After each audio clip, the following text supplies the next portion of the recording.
dialog di Masjid Jamiatul Khair. Keunikan dan misteri sebagai daya tarik.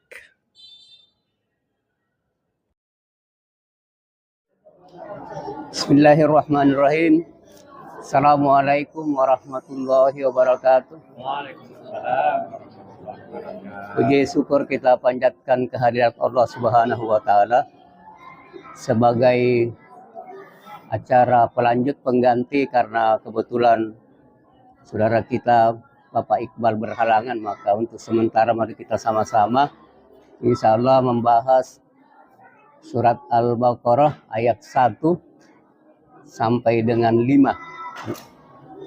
Dan mungkin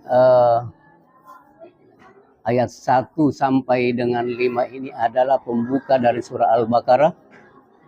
Dan mudah-mudahan nanti Pak Nur bisa sedikit sama-sama kita mengembangkan apa makna dari ayat 1 daripada sampai dengan ayat 5 dari surah Al-Baqarah ini.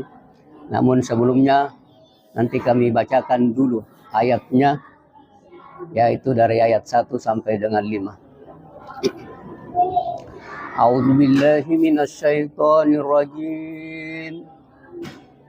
Bismillahirrahmanirrahim. Alif Lam Mim. Dzalikal kitabu la raiba fihi hudal lil muttaqin. Alladzina yu'minuna bil ghaibi wa yuqimuna as-salata wa mimma razaqnahum yunfiqun. Walladzina yu'minuna bima unzila ilaika wa ma unzila min qablik wa bil akhirati hum yuqinun. Ulaika ala hudam min rabbihim wa ulaika humul muflihun. Dari ayat pertama kita lihat tadi kita baca, yaitu alif, lam, dan mim. Di situ ada garis panjang ya Pak Nur. Ada garis panjang alif, lam, dan mim. Nanti mungkin Pak Nur yang membahas ini makna daripada garis panjang dan menurut informasi ini nggak ada artinya ya. Nggak ada arti, nggak ada. Tapi mungkin ada maknanya, nanti saya minta tolong Pak Nur menjelaskan daripada makna daripada alif, lam, dan mim ini.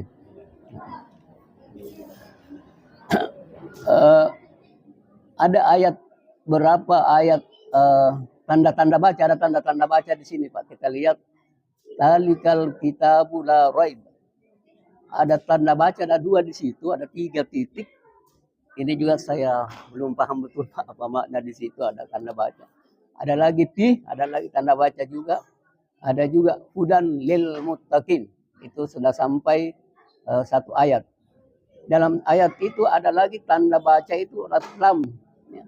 Apa makna kira-kira itu? Tapi menurut yang biasa kami dengarkan itu lil muttaqin itu bisa kita lanjutkan. Bisa kita berhenti, bisa kita lanjutkan itu bacaan.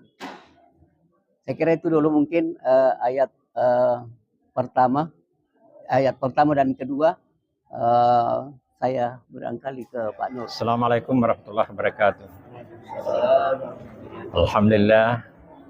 Al-Anzal Qur'an Arabiyyah la'allakum ta'qilun. Allahumma shalli ala Muhammad wa ala Muhammad. Terima kasih Pak Wahab, kita sama-sama memaknainya. Saya ingin sampai di ayat 1-2 saja. Nanti yang lain lanjutkan. Alif Lam Mim. Ini suatu pernyataan yang misteri. Sampai sekarang dalam beberapa buku tafsir hanya dikatakan Allah lah yang Maha mengetahui. Ya, dan ini ada beberapa surah yang diawali dengan bahasa sandi, kode. Ada alif lam ra, ada alif lam mim ra, ada Thaha.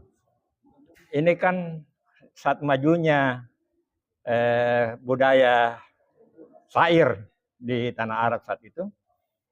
Dan dengan ini membuat kaget dan apa maksudnya. Jadi ini Kalau dalam istilah pertelevisian, eye catcher istilahnya.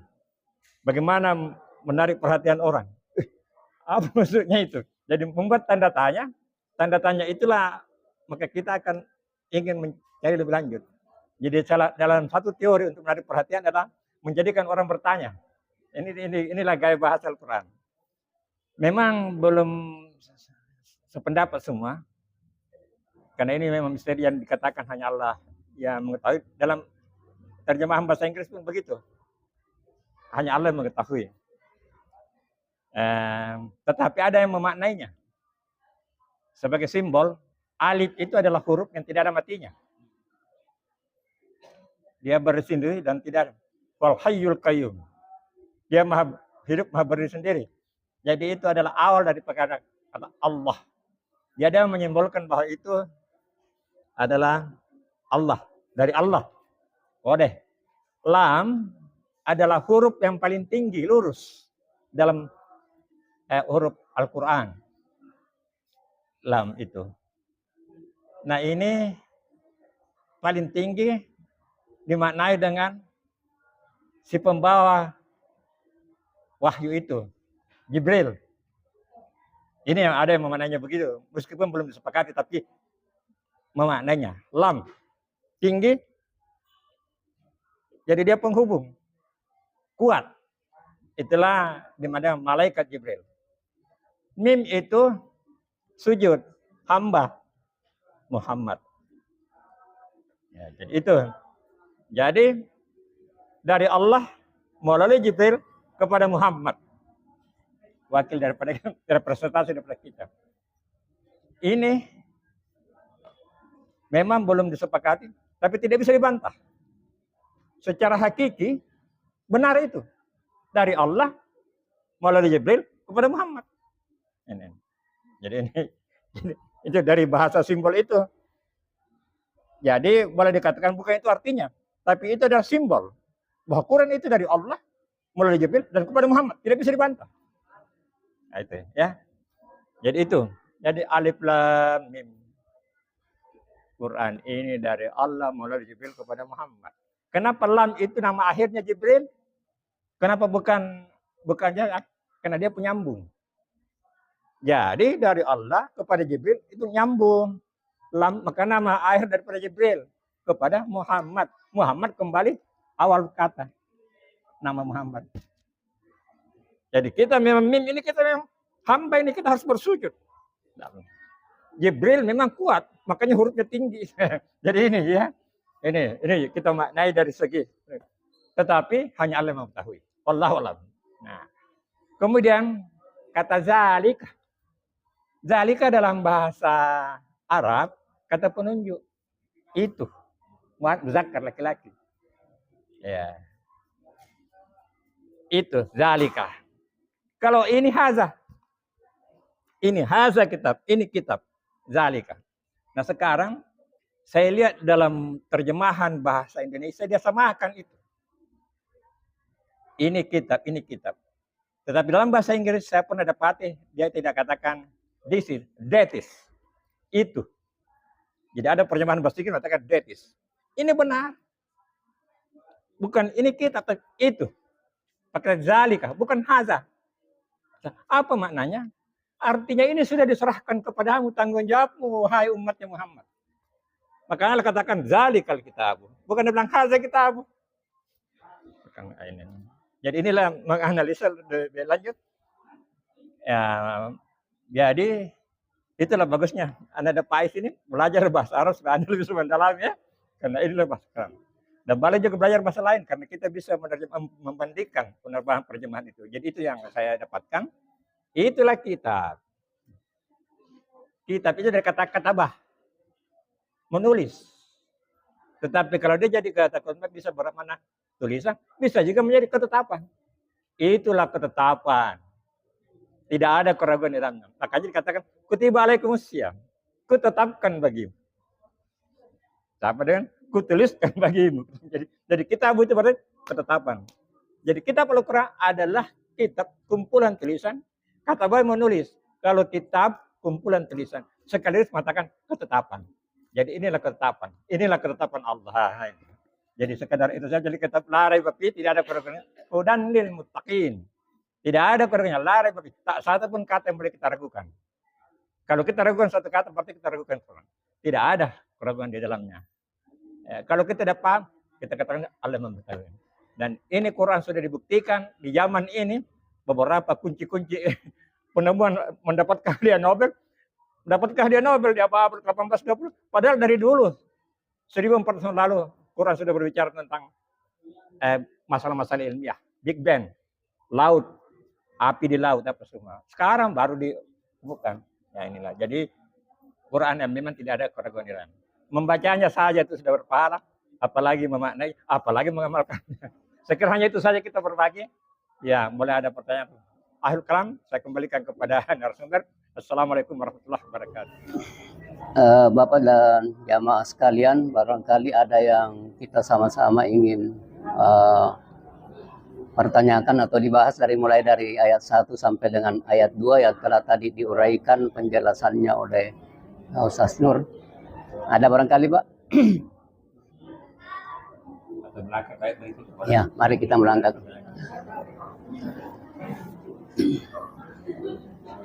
Jadi mungkin ini tadi Pak Nur, jadi sudah menjadi tetap. Jadi artinya ini pembuka. Ini Quran ini adalah Quran pembuka juga, ya.